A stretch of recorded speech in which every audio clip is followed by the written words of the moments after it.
وقتی که پیشروی شید باز روسیه اومد گفت که شما چطوری مسلمانه که الف ب ت را در تایپ میپرتید، شما باید زبانتون رو کرلی کنید. باز گشتن اینا کرلیش کردن، باز یک عصر دیگه جاهل ما.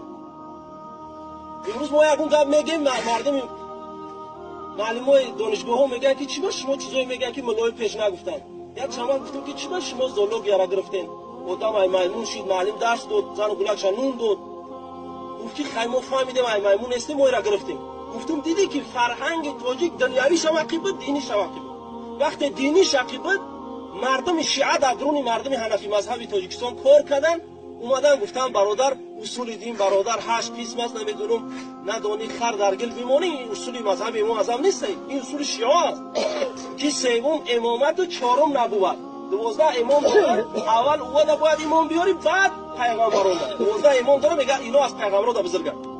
یا اینکه مثلا قصص الانبیا نوشته که زمین در طور گاو در طور ماهیه حرکت میکنه، زمین میجنبه. نعوذ بالله.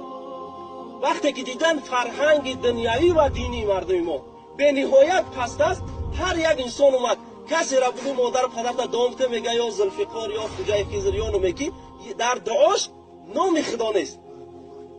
آنچه که شیعه تعلیم داد و تا این روزه همین چیزی که در ملت ما امروز پریشانی آورده خود شیعه آوردن. ما اینا وظیفه دادیم یالا در اونجا در اینجا اینا بر سر مردم حنفی مذهبی تاجیک هزارها نوع مصیبت آورده است. در دنیا اینها فرزندان یهودند.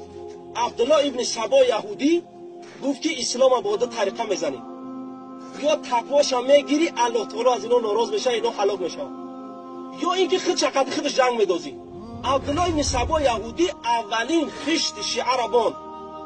گفت نعوذ بالله علی خدای، گفت نعوذ بالله 12 امام پیغمبر رو دا بالا، گفت نعوذ بالله صفت الله یک شمیه که کم کم دروغ میگه. نعوذ بالله 76 میلیون اهالی داره ایران، یک دختر به نام عایشه نداره. لیکن امروز چقدر دوستی حتیمون از فرهنگ ما استفاده می‌کنه. امروز یک